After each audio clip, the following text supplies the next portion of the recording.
Hi, this is Carey Brown. You're listening to Real Estate 101, and I am here today at New Sound Hearing with Belinda Allan, the owner. And Belinda is going to show us around and tell us all about New Sound Hearing. Absolutely. So you're in our foyer area. When you walk in, you will walk right in, see a nice little homey look. We don't want to make this feel like it's a medical office, even though it is. We want you to feel comfortable and warm when you come in. You'll come right up to the reception area, and Tiffany, who happens to be my oldest, will greet you, get some paperwork for you. Of course, we're going to offer you some coffee or some water, and then the adventure begins. So we'll walk on down the hall here.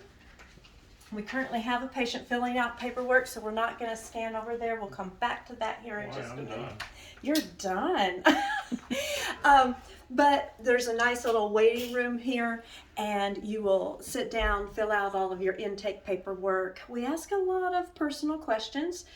We want to know some family history, not just about hearing, but about dementia and Alzheimer's. We want to know some health history for you, heart attacks, strokes, diabetes, and people wonder why I'm coming to get my hearing tested or I'm coming to visit about my tinnitus, because there are a lot of things about untreated hearing loss and tinnitus that are directly related to other health issues. So one of the things you'll find at New Sound that you won't find at most other facilities is that we partner directly with your physicians. So whether it's that diabetes doctor or that heart doctor or cancer doctor or just your primary care physician, they will get copies of all of our test results. If we make any recommendations, they get copies of that as well.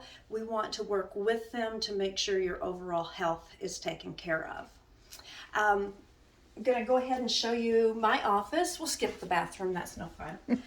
We'll go ahead and show you my office. I am the owner and founder of New Sound Hearing and Tinnitus Center. We opened in February of 2012, so we just celebrated a decade, and that's huge, huge. It's funny, when we first opened, everybody said, oh, the first 2 to 3 years is going to be your hardest. Really, the last 2 years, dealing with COVID and everything, has been the hardest. So it's been fun these last couple of months to see life sort of come back. But I've been in the hearing industry for about 15 years, worked for a competitor here in town for several years, and just felt like there was a different, what I believed better way to address things. I did think that physicians needed to be included, and I absolutely believe our patients need to be reevaluated every year. We spend a lot of money on hearing devices and tinnitus devices. It's our responsibility, I believe, to make sure they're programmed exactly where they need to be. And if we are not retesting you every year, how can we know and guarantee that they are where they are? And so we have regular maintenance visits with our patients. We like to see them about 4 times a year. One of those visits being a retest. We'll sort of stop there. So you're so easy to interview that I've had to not ask questions at all. That just means I have a lot of words. We know each other really well, too. Okay, so let's talk about COVID. How did it impact you, and what did you put into place so that, COVID shouldn't stop business? Well, it was really hard in the hearing industry because basically they were telling everybody over the age of 65 to stay home. And although we do have patients well under the age of 65, probably still a high majority of them are. And so it basically shut us down for several months. But when they started opening up just a little bit, again, what we did is everybody was masked, everybody was gloved. We refrained from getting too close to the patient. Typically, we look in the patient's ears at all of their regular maintenance appointment. We weren't doing that unless we felt like there was an earwax issue or we're having some type of a mechanical issue. And then everything was being Lysoled and sanitized after everybody touched everything. So whether it was your pen, the pens were put aside, whether it was your credit card, those were sanitized before they were handed back to patients. All the chairs. I joked and said, if COVID doesn't get us, then the smell of Lysol eventually will. I'm not sure that's too far from wrong. We'll find out here years later. I'm sure the fumes hurt us all, but we did everything we could. One of the things that we put in place that was really the most helpful, especially for our patients that were in facilities and they couldn't get out, is we started home visits. And so if it was a home, the patient would put the product maybe in the mailbox or in a box on the porch, and I would come out, be gloved up, masked up. I would take care of it all, put it back in the little box on the porch, call them and watch them come get it, so I ensured it wasn't stolen. Nursing homes, the nurses would slip it out through the mail slot to us, and we would take care of it that way. So there were lots of ways that we could still make sure our patients were doing the best they possibly could in a very difficult situation. So let's talk about misconceptions. I know a lot of people, let's just real quick, the story of my spouse, didn't think that he had a hearing aid problem, and our kids were little and they would say things and he wouldn't hear it, or he'd hear it incorrectly. Mm-hmm. And I always joke that Belinda saved our marriage, because that or kept me out of orange. But he can hear now. And he was young. Yeah. I think he was early 40s, if that. I was going to say, I thought he was like 38, 39. That's about right. Which, that's probably the biggest misconception about hearing aids, is people say, I'm not old enough, or why should I go have my hearing tested? I don't think I have a problem, or I know I don't have a problem, which many people that are convinced they don't have a problem really do. And so but the biggest misconception is age. We think that it is directly related to hearing loss. And I tell people it's not because you're old that you have hearing loss. It's probably more because you've lived longer in this noisy world. It's all about the noise we've been around. It's about health issues that we've had, different medications that we've been on in our life. And so all of those things can cause hearing loss. And what we're seeing is, because technology has changed, and the technology and the devices that we're offering now are so amazing, that we are getting younger people come in. When I first started about 15 years ago, I would say probably the average age of my patient was about 75, 76. Now I would say the average age of our patient is more like 63, 64. But we have as young as 12 here in this office. So hearing loss is prevalent to all of us. It really is. So hearing aids are really cool. And we'll talk about, like Troy's, for instance, his syncs to his phone. So whenever he's on the phone, it kind of freaks you out because he's walking around, he's talking, you think he's talking to himself.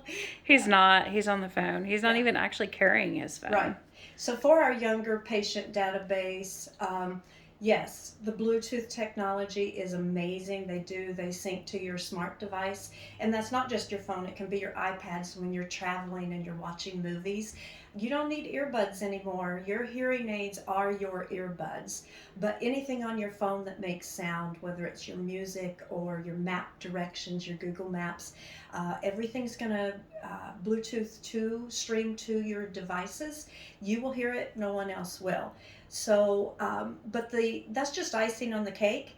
I think the amazing thing is Troy, being one of them, also has the ability to get on his phone. He can adjust the hearing aids. He can turn them off when he is using the heavy equipment at work or whatever he wants to do. So he has some control over it without doing this and calling attention to the fact that we have hearing aids on. One of the things we really want is we want people to not know that you have those devices. So cosmetically we can make that happen. And then even with the adjustments and things, nobody thinks anything about you holding a cell phone anymore. We all have one in our hand. And so you can make those adjustments real indiscreetly. Okay, so you see hearing aids all over the place, like at grocery stores, I think, even.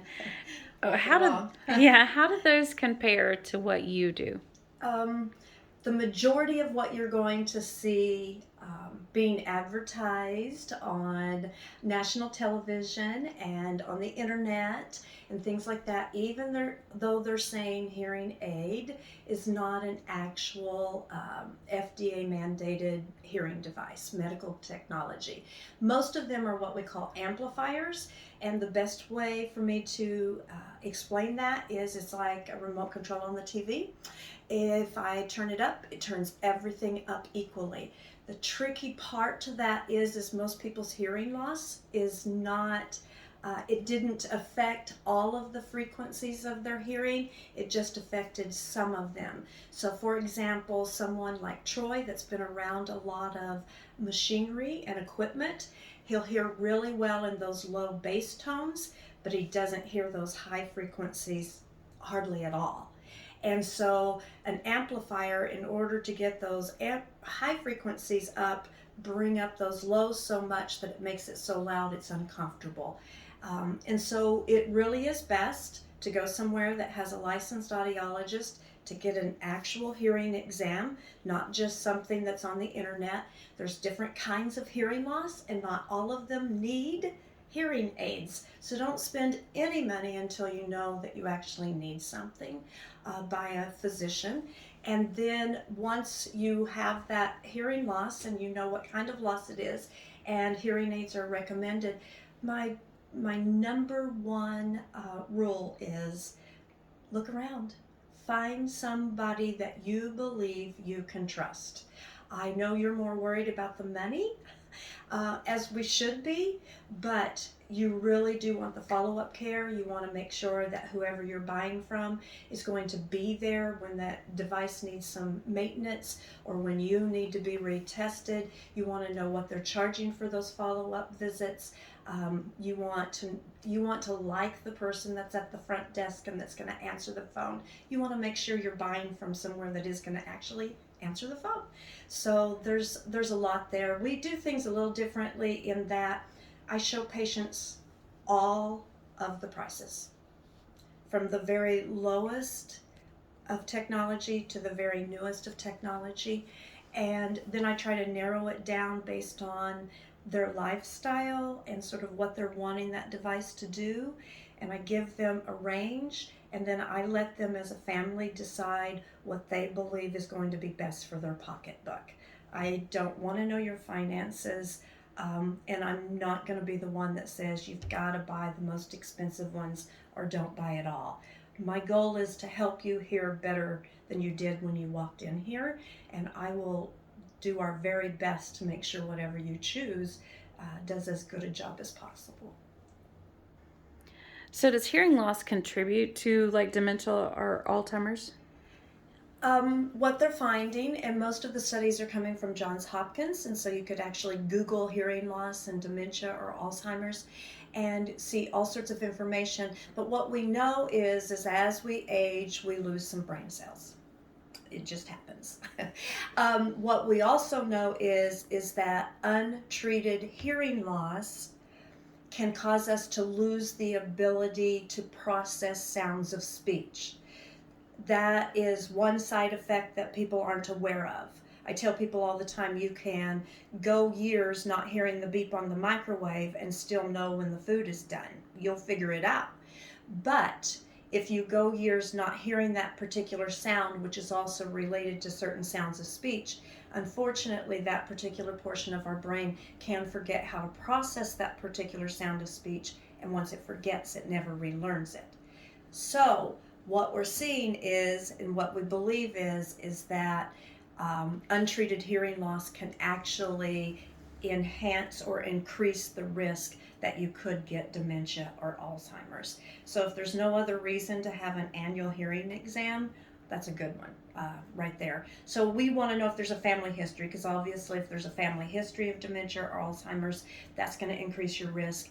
But we also want to know so that we can help inform you that if you choose not to do anything about your hearing loss, that you increase your risk just slightly. So. And real quick, this is their little kitchen area, and this is their waiting room.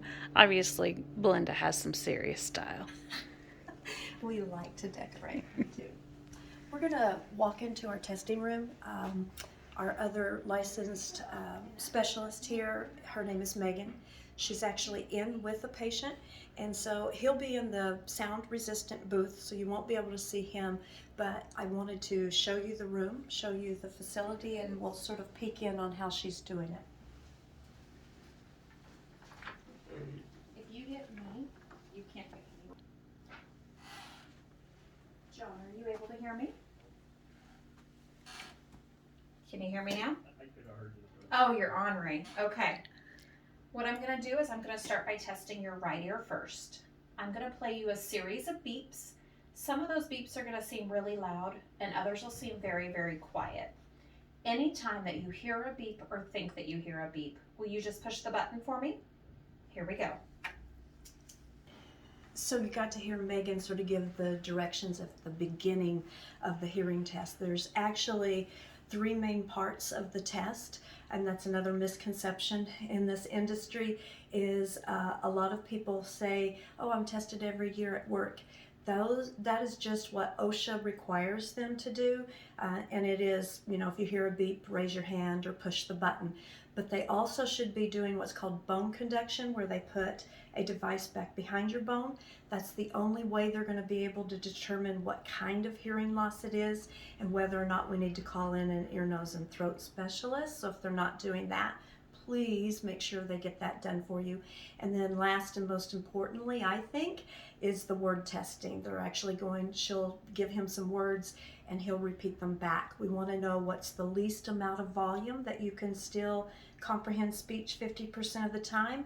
We also want to know if there is a hearing loss. We want to know if we put a hearing aid in that ear, how well does the brain process that sound? Because unfortunately people do wait too long sometimes.